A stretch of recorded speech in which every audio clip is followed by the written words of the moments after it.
बात कर लेते हैं पावर को लेकर के, क्योंकि गर्मी अब पीक पे है। अगले खासतौर से अगले 1-2 महीने और पिछले 1-2 महीनों से हम आपको बता रहे हैं, और उन तमाम शेयरों में अच्छा मोमेंटम आ चुका है। और अगले 1-1.5 महीने जो है निश्चित रूप से जो है पावर कट्स, पावर डिमांड बढ़ती हुई दिखाई दे रही है। एसी जो है काफ़ी फुल स्पीड में हर जगह चलते हुए दिखाई दे रहे हैं। तो आज खाली फोकस पावर पे रहेगा, और शुरुआत इरिडा के साथ इसलिए करेंगे क्योंकि इस पर भी काफ़ी सारे सवाल हमारे पास आए हुए हैं। 180 के आसपास पहुंच गया सर। रिजल्ट्स आए, रिजल्ट्स हमने देखे, काफ़ी अच्छे रिजल्ट्स रहे हैं। धीरे धीरे करके वापस ये 200 के करीब पहुंचने की 180 पे आ चुका है। क्या सलाह रहेगी सर? नतीजों में कोई दिक्कत नहीं है, वैल्यूएशन को लेकर के हमेशा चर्चा होती है। अभी आप क्या कहेंगे इरिडा को लेकर के 180 के आसपास? देखिए, इरिडा 180 के आसपास है, स्टॉक स्ट्रक्चर बढ़िया दिख रहा है। 210 रुपए तक जा सकता है। 165, 170 का स्टॉप लॉस करेंगे। क्या टारगेट बताया सर आपने? 210? 210 रुपए का, जी जी। ठीक, तो 210 रुपए का लक्ष्य यहाँ पर निकल करके आप ध्यान रखिए। जो स्टॉप लॉस बताया गया है उसका अवश्य ध्यान रखिए। भारत प्रजापति जी बहुत देर से जो परेशान थे एसजेवीएन को लेकर के, सर आपका क्वेश्चन ले लिया गया है। इनकी खरीद जो है 89 की है, और 250 रुपये पे इन्होंने 250 शेयर इन्होंने ले रखे हैं, और कह रहे हैं कि और भी बाई कर सकते हैं क्या। अब ये हमने इसको बहुत बार जो है सस्ते शेयरों के सेगमेंट में लिया है कि 100 रुपये से सस्ते शेयरों के जो सेगमेंट हमारा हम करते हैं बीच बीच में, और अब ये 100 के पार निकल चुका है। 101 रुपये के आसपास इन्होंने 89 पे लिया है और ऐड करना चाह रहे हैं। क्या ये सही समय है, या फिर 10-11 रुपये 12 रुपये बन रहे हैं तो निकलने की कोशिश करनी चाहिए? आपकी सलाह क्या रहेगी? सतलुज जल विद्युत निगम। विपुल जी, देखिए, नया बाई करने की तो राय नहीं है, बट 110 रुपए तक आता है तो एक बार प्रॉफिट बुक करिए, फिर से आपको नीचे मिलेगा स्टॉक, और फिर से एंट्री कीजिएगा। एक बार मुझे लगता है 105 रुपए के ऊपर 105 और 10 के बीच में प्रॉफिट बुक करना चाहिए। बहुत बड़ा अपसाइड तो नहीं है। अगर ऐड करना हो तो फिर से 90 मिले तो ऐड कीजिए, नहीं तो नहीं। अभी वेट कीजिए सर, 4-5 रुपये और भाग जाए। जब इतने मतलब 250 रुपये हैं, 1000 रुपये और बन जाए आपके, 4-5 रुपये और बन जाएंगे, ठीक है, अच्छी बात है। तो 1000 रुपये हो जाएंगे।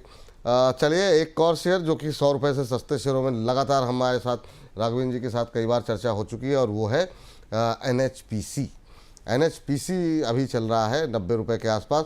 अब जब ये लगता है कि नहीं अब तो 91 पे आ गया, अब थोड़ा सा मतलब जो है हो सकता है जो लोग 100 रुपये के आसपास फंसे हुए हैं, क्योंकि बड़ा सप्लाई जोन है वो, और शायद उस तरफ बढ़े, फिर ये थोड़ा सा नीचे हो जाता है। अभी 90 के आसपास क्या करें सर? रिकवर काफ़ी अच्छा हो चुका है लोअर लेवल से। 90 के आसपास क्या करना चाहिए? मुझे लगता है कि एक बार प्रॉफिट बुक करना चाहिए यहाँ पे 90-95 के रेंज में, फिर से दोबारा स्टॉक नीचे मिलेगा। मुझे याद है 75 से हम लोग स्टॉक के बारे में चर्चा कर रहे हैं, लॉन्ग कर रहे हैं, वहां से मेरी बाइक कॉल है। एक बार 90-95 आ चुका है, प्रॉफिट बुक करिए, इंतजार कीजिए, जब 100 रुपए का लेवल क्रॉस करेगा तो फिर एंटर करेंगे। बट मुझे लगता है कि अभी यहाँ से अवॉइड करना चाहिए। अभी यहाँ से अवॉइड करना चाहिए। अच्छा सर, ये जो लोग ऊपर फंस गए वो क्या वेट करें, लॉस बुक कर लें, क्या करें NHPC में? देखिए, वेट करने के अलावा कोई दूसरा ऑप्शन नहीं है। लॉस बुक कर नहीं पाएंगे, हमारा कितना ही बोल दे उनको ना बुक करना, तो बुक कर चुके होते हैं। तो लेकिन मुझे लगता है कि उनको इंतजार करना चाहिए। लेकिन ये है कि 90-95 का रेजिस्टेंस जोन है, सप्लाई जोन है। स्टॉक फिर से एक बार 85 पे आएगा तो वहां पे फिर से ऐड करेंगे, बट अभी फिलहाल यहाँ पे अवॉइड करिए, लॉन्ग मत करिए। लॉन्ग मत करिए, ये सलाह है। 2 शेयर और PSU के निकाल लीजिए सर। एक है PFC, एक है REC। दोनों में बेटर कौन सा लग रहा है आपको? दोनों ही एक ही रेंज में है, 440-430 के आसपास ट्रेड करते हुए। इन दोनों में कोई बेटर लग रहा है आपको? किसमें अगर पैसे लगाने हो तो कहाँ लगाने के लिए बेटर लग सकते हैं? अभी आपकी सलाह क्या रहेगी? दोनों स्टॉक बाई करिए, दोनों अच्छे हैं। मुझे लगता है REC, PFC दोनों स्टॉक 430-440 के रेंज में है। 400 रुपए का स्टॉप लॉस दीजिए, 420 रुपए का स्टॉप लॉस दीजिए, और स्टॉक को बाई कीजिए 525 तक के लिए। 525 तक के लिए, चलिए ठीक है। अब PSU की ज़्यादातर शेयरों में बात हो गई है, एक शेयर और ले लेते हैं, उसके बाद से फिर प्राइवेट पावर कंपनीज का जिक्र करते हैं। वो है NTPC रह गया था। NTPC 363-364 के आसपास चलता हुआ दिखाई दे रहा है। इसमें थोड़ी सी सुस्ती रही है, चाल थोड़ी सी सुस्त रहती है इसकी। क्या करें सर? 363-364 अभी करंट लेवल पे कैसा लग रहा है आपको? नहीं सर, अभी अवॉइड करने की राय है। मुझे लगता है अभी यहाँ पे फ्रेश एंट्री लेना थोड़ा रिस्की है, रिस्क रिवॉर्ड इतना फेवरेबल नहीं है। वेट करिए, तब उसके बाद फिर एंट्री लेंगे अगले हफ्ते में, बट अभी फिलहाल अवॉइड करने की राय है। अभी फिलहाल अवॉइड करने की राय है। अभी सर एक रिजल्ट्स आए सर वारी एनर्जीज के, और 2 दिन में तूफानी तेज़ी देखने को ली, मतलब धुआंधार तेज़ी जिसे कहते हैं, मतलब जिसके पास भी रहा होगा मतलब बढ़िया अपना लेकिन आज थोड़ा 5% डाउन है, होना भी चाहिए था थोड़ा सा भाई इतनी तेज़ी के बाद। अभी क्या करें, 2 दिन में 30-35% भागने के बाद अब 2855 का लेवल देखने को मिल रहा है। रिजल्ट्स भी अच्छे रहे थे और रिजल्ट के पहले भी चला, रिजल्ट के जब रिजल्ट आ गए डिक्लेयर हो गए उसके बाद भी चला।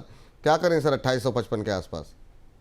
नहीं, मुझे लगता है थोड़ा वेट करिए, 2700 के नीचे आएगा तो बाई करिए, क्योंकि ऑलरेडी स्टॉक 30% चल गया है और आज 5% नीचे है, तो थोड़ा सा नीचे मिलेगा, 2700 के नीचे मिलेगा तो वहां बाई करेंगे, अभी अवॉइड करने की राय है। अभी अवॉइड करिए सर, अभी तो बहुत चल चुका, सही बात है।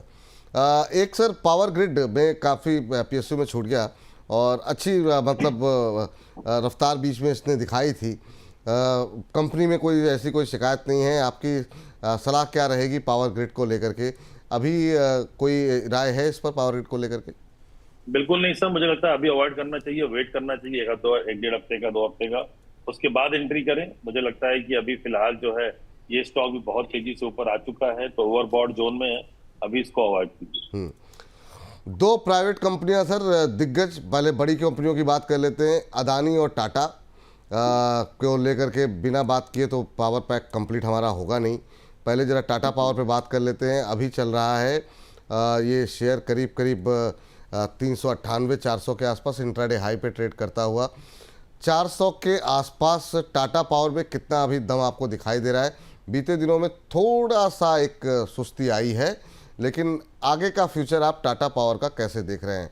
और अगर कंपेयर करें अदानी के साथ तो आपको ज़्यादा बेटर कौन लग रहा है, या दोनों में ही आपको लगता है अगर प्राइवेट पावर भी जा रहा है तो दोनों ही आपको बेहतर दिखाई दे रहे हैं? देखिए, स्ट्रक्चर तो अच्छा है टाटा पावर का, मुझे लगता है टाटा पावर यहाँ से एक 20-25 रुपए की रैली और है, बट रिस्क रिवॉर्ड फेवरेबल नहीं है, क्योंकि स्टॉप लॉस जो है वो बहुत नीचे का है, 360 का आ रहा है, तो मेरे हिसाब से अभी इसको भी अवॉइड करने की राय है। टाटा पावर में मुझे रिस्क रिवॉर्ड फेवरेबल नहीं लग रहा है, इसलिए मैं वेट करूंगा।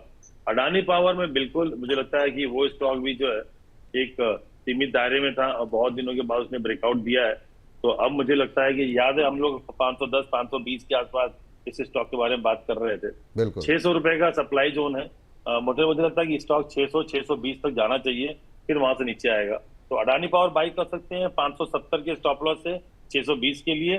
टाटा पावर अभी अवॉइड कीजिए। टाटा पावर अभी अवॉइड कीजिए। जिनके पास है पहले से सर टाटा पावर, क्योंकि मैं देख रहा हूँ बहुत सारी टिप्पणियाँ भी आ रही हैं, जो ऑलरेडी लेके बैठे हुए हैं, उन्हें क्या करना चाहिए, कहाँ पे एग्जिट करना चाहिए? वो अभी होल्ड कर रहे हैं। मुझे लगता है टाटा पावर एक बार 420-425 का लेवल दिखाई दे तो वहां पे एग्जिट कर लें, एक बार प्रॉफिट बुक कर लें। मुझे लगता है फिर से एक बार आपको 350 के नीचे स्टॉक दिखेगा तो फिर वहां एंट्री की जाएगी, बट अभी फिलहाल मुझे लगता है फ्रेश एंट्री के लिए जगह नहीं है। ठीक, फ्रेश एंट्री की अभी जगह नहीं है। जिनके पास है उनके लिए सलाह ये है अभी वेट करें जो है, लेकिन ये है कि समय लेकर के 420 के आसपास आप एग्जिट कर ले तो ज़्यादा बेहतर रहेगा। सज्जन सिंह जी, आपके लिए भी यही राय रहेगी। चलिए अब कुछ एक सस्ते शेयरों पे बात कर लेते हैं, उस पे लोगों का ज़्यादा रुझान रहता है और उसमें नाम आता है सबसे पहले तो सुज़लॉन का, जो कि कितनी बार डिस्कशन हो चुका है सर के साथ। सर 59 का लेवल जो बाधा था वो इसने पार किया है, आज 60 रुपये के ऊपर ट्रेड कर रहा है। ये 60 के ऊपर जाएगा तो कहाँ तक जाता दिखाई दे रहा है? और बहुत लोग 59 पे एक रुकावट मान रहे थे, बीच में एक अच्छी रैली रही। अभी कैसे देख रहे हैं आप सुज़लॉन एनर्जी को? मुझे लगता है कि सुज़लॉन यहाँ से एक अच्छी खासी रैली के लिए तैयार हो रहा है। कई बार डिस्कस कर चुके हैं, 48 रुपए, 52 रुपए, 55 रुपए, 57 रुपए, हर एक लेवल पे बाई करने की राय दी है, अभी भी दे रहा हूँ बाई करने की राय। 75 का टारगेट होगा और 55 रुपीज का आप स्टॉप लॉस लगाइए। 5 रुपए का स्टॉप लॉस है, 15 रुपए का टारगेट है, 1:3 का रिस्क रिवॉर्ड है, बिल्कुल बाई करके होल्ड कीजिए। ठीक, टारगेट क्या बताया सर आपने, एक बार फिर से रिपीट कर दीजिए। 75 का टारगेट होगा। 75 का टारगेट जो है वो निकल करके आ रहा है। और अभी 1-2 दिन पहले मोतीलाल ओसवाल की तरफ से भी एक रिपोर्ट आई थी जिसपे कि यहाँ पर बाई की कॉल इनिशिएट की गई थी और 75 रुपये का टारगेट वहाँ भी दिया गया था। तो 75 का टारगेट यहाँ पर जो है वो निकल करके आ रहा है सर की तरफ से भी, और मोतीलाल ओसवाल की रिपोर्ट भी 75 रुपये का ही टारगेट दे रही है। तो ये एक लेवल ऐसा है जहाँ पे आपकी नज़रें होनी चाहिए। अब सुज़लॉन के बाद ज़रा एक बार रिलायंस पावर और पे भी बातचीत कर ही लेते हैं, क्योंकि यहाँ पर लोगों के सवाल काफ़ी रहते हैं। आज 5% ऊपर है, 45-46 के आसपास ट्रेड करता हुआ। थोड़ा सा इनकी मैनेजमेंट को लेकर के बहुत सारी आशंकाएं, थोड़ी चिंताएं रहती हैं। सर 19, साढ़े 19-20% के आसपास एक महीने में चला है।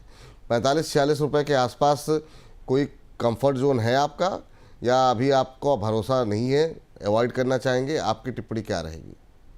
नहीं सर, मुझे तो इस स्टॉक में कोई इंटरेस्ट नहीं है। मैं तो इस स्टॉक में कोई बाई राय नहीं दूंगा।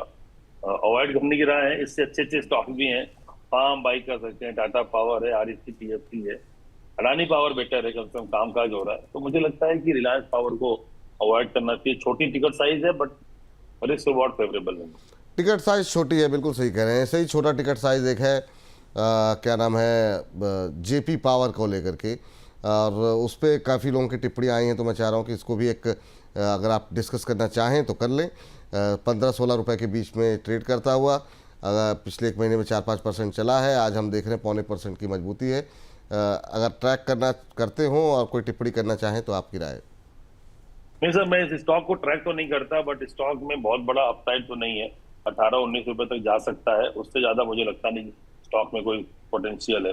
तो अगर किसी को लेना हो तो अपने रिस्क पे ले लें। 12 रुपए के स्टॉप लॉस से 18 रुपए का टारगेट। चलिए, एक डिमांड हमारे पीसीआर की टीम से आई है कि सर से जब इतनी सारी बात आप कर रहे हैं तो रतन इंडिया पावर पे भी पूछ लीजिए। ये तो 11 रुपए का। विपुल जी, पहले ये पूछिए कि आपकी पीसीआर टीम में ये बाई कौन किया हुआ है? इतने अच्छे अच्छे स्टॉक हम डिस्कस करते हैं, तो हमने ये रतन पावर क्यों लिया? तो मुझे पहले अब ये शो करने के बाद पूछेंगे। ये शो करने के बाद पूछा जाएगा कि मतलब इतनी मेहनत के बाद ये नतीजा निकल रहा है कि हमारे में विभीषण कौन है। हम बात करते हैं आरईसी पीएफसी की और बाई करके बैठे हैं रतन इंडिया। सही बात है, ये बात तो सही है। अब ये प्रोग्राम के बाद जो है सर पूछा जाएगा, क्लास ली जाएगी इस पर। 11, साढ़े 11 रुपए के आसपास ट्रेड कर रहा है सर। कोई राय है आपकी सर इस पर? नहीं सर, कोई राय नहीं है इसके ऊपर। स्टॉक में ट्रैक भी नहीं करता, देखता भी नहीं। ये एक्चुअली सब ऑपरेटर ड्रिवन स्टॉक है, और ये 18-19 रुपए तक जाते हैं, फिर वहां से 5-6 रुपए आते हैं। तो इतनी बड़ी मूवमेंट में मुझे नहीं लगता कि बहुत बड़ा कुछ है। हाँ, फंडामेंटली कुछ स्टॉक में नहीं है। ट्रेडिंग के लिए लेना हो तो लीजिए, 14-15 तक जाए, फिर बेचिए, फिर 8-9 रुपए आए, फिर बाई कीजिए। यही रेंज इसका है। यही रेंज, बिल्कुल सही कह रहे हैं सर। सर अब लास्ट क्वेश्चन आपसे, इस मतलब इस थीम को लेकर के, इनमें से अगर 2-3 चुनने हो तो आपके पसंदीदा, जहां पर आपको अपसाइड अच्छा दिखाई दे रहा हो, वो कौन से होंगे? सर देखिए, मेरे हिसाब से Adani power, REC PFC, Tata power, ये 4 स्टॉक ऐसे हैं जो हम ले सकते हैं।